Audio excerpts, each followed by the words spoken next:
আয়ুর্বেদিক বলেন, not herbal, Ayurvedic. আচ্ছা, এখন কথা হচ্ছে যে আমি প্রথমেই বলেছি যে আমরা সবাই সুন্দরের পূজারী, ছেলে অথবা মেয়ে যে বয়সেরই হই না কেন। ভীষণ ভালো লাগছে। প্রথমেই আমাদের ওপেনিং করার টাইম ছিল আরো আগে। আপনারা সবাই, আমরা যারা বিদেশে যাই নাই, যে সমস্ত শিল্পী বিদেশে বাড়িঘর করি নাই, যে সমস্ত শিল্পী বিদেশে পাড়ি জমাই নাই, এরকম শিল্পী আমরা এই দেশে নাই। আমরা কি এই দেশে থাকবো না? এই দেশে আমরা কাজ করব না? এদেশে আমাদের বাঁচতে হবে না? আপনারা সবাই যদি বলেন সব শিল্পী দালাল, সব শিল্পী দালাল, তাহলে কিভাবে হবে? একটা গোষ্ঠী পুরা উদাও হয়ে গেলে তাহলে কিসের গণতন্ত্র, কিসের বাক স্বাধীনতা? কেন স্বাধীন করলেন? আগে আমাদেরও স্বাধীন করেন। পুলিশকে যেভাবে স্বাধীন করছেন, পুলিশকে যেভাবে নতুন করে তৈরি করছেন, শিল্পীদের উৎসাহ দেন। শিল্পীদের তৈরি করার কিছু নাই, শিল্পীরা তৈরি হওয়া আছে। আসসালামু আলাইকুম রহমতুল্লাহ। সবাই কেমন আছেন? আশা করি সবাই অনেক অনেক ভালো এবং সুস্থ আছেন। সবাইকে স্বাগতম জানাচ্ছি আমাদের আরেক নতুন ভিডিওতে। প্রতিদিনের মতো আমি আপনাদের কাছে ফারুকী। দর্শক, আজকের ভিডিও টাইটেল এবং থাম্বনেল দেখে সবাই বুঝতে পেরেছেন আজকে কি বিষয়টা নিয়ে কথা বলবো। দীর্ঘদিন পরে প্রকাশ্যে আসলেন ঢালিউড কুইন চিত্রনায়িকা অপু বিশ্বাস।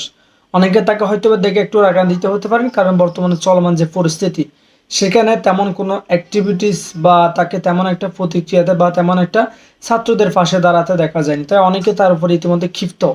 তো এর পাশাপাশি হঠাৎ করে চিত্রনায়িকা অপু বিশ্বাস প্রকাশ্যে আসলে ইতিমধ্যে আপনারা জানেন যে ছাত্র আন্দোলনকে কেন্দ্র করে যে একটা বাংলাদেশে তুলপাড় সৃষ্টি হয়েছিল, যে ছাত্ররা যেভাবে সরকারকে পদত্যাগ করতে বাধ্য করেছে, এর পাশাপাশি যারা সরকারের সামসামি করতো বা দালালি করতো, বিশেষ করে যারা আওয়ামী লীগের, সেটা হতে পারে কোনো নেতা কর্মী, সেটা হতে পারে ছাত্রলীগ, সেটা হতে পারে যে কেউ, এক প্রকার ধরতে গেলে সরকারের যারা দালালি সামসামি করতো তাদেরকে এক প্রকার এমন ভাবে ধুলাই করেছে বা তাদের ঘর বাড়ি ইতিমধ্যে আপনারা জানেন জ্বালিয়ে দিয়েছে।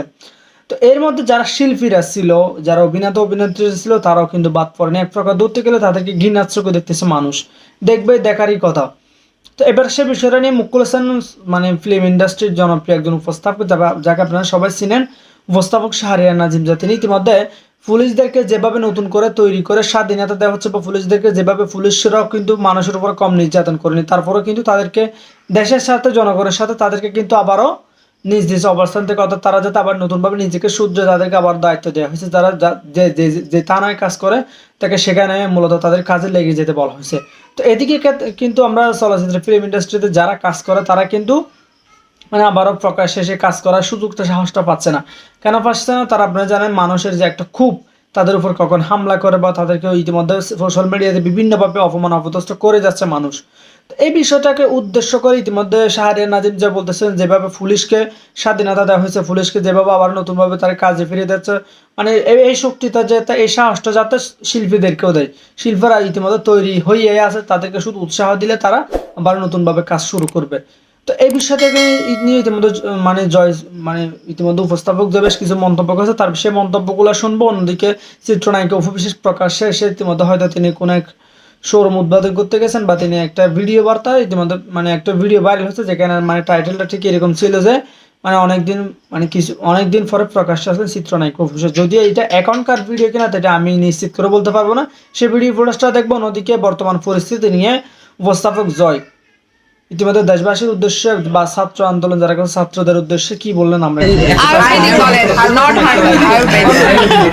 আচ্ছা, এখন কথা হচ্ছে যে আমি প্রথমেই বলেছি যে আমরা সবাই সুন্দরের পূজারী, ছেলে অথবা মেয়ে যে বয়সেরই হই না কেন। ভীষণ ভালো লাগছে। প্রথমেই আমাদের ওপেনিং করার টাইম ছিল আরো আগে, আপনারা সবাই জানেন। সেই সময় এসে শুনেছি যে এখানে প্রচন্ড ক্রাউড ছিল শুধুমাত্র প্রোডাক্টের জন্য।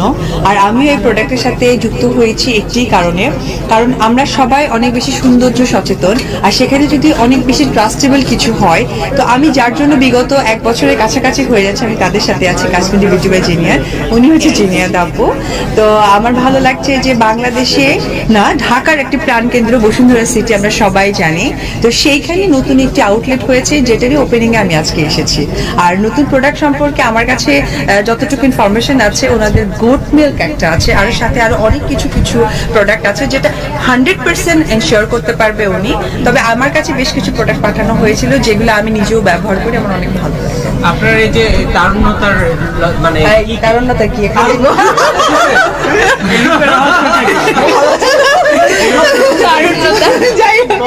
আচ্ছা, হার্বাল প্রোডাক্ট গুলো আমরাও যখন কিছু কিছু use করি, আয়ুর্বেদিক আর এই যে হার্বাল ব্যবহার করি কি এরকম আয়ুর্বেদিক বলেন, নট হার্বাল, আয়ুর্বেদিক।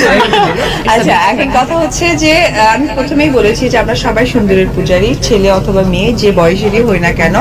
আর আমি যেহেতু একজন চিত্রনায়িকা, আমি দীর্ঘ 13 বছর ধরে সিনেমা করছি। যদিও আমার কেরিয়ার অনুযায়ী আমার কাজের পরিমাণটা অনেক বেশি হয়ে গেছে, আমি বরাবরই আসলে খুব অথেন্টিক ব্যাপারগুলোকে প্রাধান্য দিই। যেটা আমি বলবো যে এই যে আয়ুর্বেদ ব্যাপারটা, যেটা ছোটবেলায় আমি দেখেছি আমার মা বা সবাই কি করতো, যে একটু কাশি হলে আমরা এখন অনেক মেডিসিন খাই, কিন্তু তারা কিন্তু তুলসী পাতা রস খেতেন।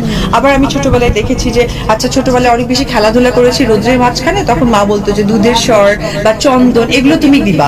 যেটা এই কাশ্মীরি বিউটি বাই চিনিয়ার যে প্রোডাক্টগুলো আমাদের আসলে ওইভাবে খুঁজে বের করা সম্ভব হয় না। আমরা ঢাকা শহরে থাকি, ব্যস্ততম জায়গায় থাকি, দুধের স্বর বা চন্দন বা ওইভাবেই মা আমাদেরকে রেডি করে দিবে, সেটা হয় না।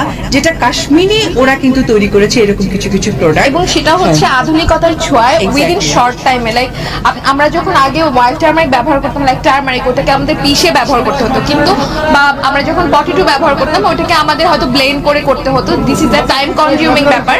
সো এখন কিন্তু আসলে আমাদের এত মানে কাজের ভিড়ে আমাদের এই টাইমটা হয় না। সো আমাদের সবকিছুতে একটা আধুনিকতার ছোঁয়া আনতে হবে, শর্টকাট একটা ওয়ে বের করতে হবে। So that is the way, যেটা একটা শর্টকাট। ঠিক আছে, সবকিছুর আমরা ন্যাচারাল প্রোডাক্টও পাচ্ছি এবং উইদিন শর্ট টাইমের মধ্যে আমরা এটাকে প্রিপেয়ার করি, স্কিনটাকে আমরা রিপেয়ার। কারণ তুমি পড়ি। দেশ আপনাদের, দেশ আমাদের, দেশের অংশীদার সবাই আমরা। আমরা যারা বিদেশে যাই নাই, যে সমস্ত শিল্পী বিদেশে বাড়িঘর করি নাই, যে সমস্ত শিল্পী বিদেশে পাড়ি জমাই নাই, এরকম শিল্পী আমরা এই দেশে নাই। আমরা কি এই দেশে থাকবো না? এই দেশে আমরা কাজ করব না? এই দেশে আমাদের বাঁচতে হবে না? আপনারা সবাই যদি বলেন সব শিল্পী দালাল, সব শিল্পী দালাল, তাহলে কিভাবে হবে? একটা গোষ্ঠী পুরা উদাও হয়ে গেলে তাহলে কিসের গণতন্ত্র, কিসের বাক স্বাধীনতা? কেন স্বাধীন করলেন? আগে আমাদেরও স্বাধীন করেন। পুলিশকে যেভাবে স্বাধীন করছেন, পুলিশকে যেভাবে নতুন করে তৈরি করছেন, শিল্পীদের উৎসাহ দেন। শিল্পীদের তৈরি করার কিছু নাই, শিল্পীরা তৈরি হওয়া আছে, তাদের গালাগালি করবেন না। আর কেউ আমরা গর্তে ছিলাম না, আমরা কেউই গর্তে ছিলাম না। যারা সরাসরি আওয়ামী লীগ করতো, যারা সরাসরি সরকারের সাথে কাজ করত, আমাদের শিল্পীদের মধ্যে এমপিও ছিল, তাদের বন্ধু বান্ধবরা ছিল, তারা শেষ পর্যন্ত সরকারের পাশে থাকার হয়তো চেষ্টা করেছে এবং ভুল করেছে। তারা তাদের ভুলও বুঝতে পেরেছে। তারা ভয়ে আছে, আতঙ্কে আছে, তারা ঘুমিয়ে আছে, লুকিয়ে আছে। এই মানুষগুলিকে ক্ষমা করে দিতে হবে আপনাদের, ক্ষমা করে দিতে হবে। আমাদের মতো যারা আমরা খুব সক্রিয়ভাবে আপনাদের পাশে রাস্তায় দাঁড়াতে পারি নাই, ফেসবুকে প্রাণ খোলা স্ট্যাটাস দিতে পারি নাই, কিন্তু ইঙ্গিতপূর্ণ স্ট্যাটাস তো দিয়েই গেছি। আমাদের চেয়ে অনেক বেশি ওদের ট্যালেন্ট। ওরা যা পেরেছে তা তো আমরা কেউ পারি নাই, কোন রাজনৈতিক দল পারে নাই। ওরা যে বিজয় ছিনিয়ে এনেছে, এই বিজয়টা তো একটা মানে অকল্পনীয় ছিল। কোন আন্দোলনই তো কেউ সফল করতে পারে নাই। এরা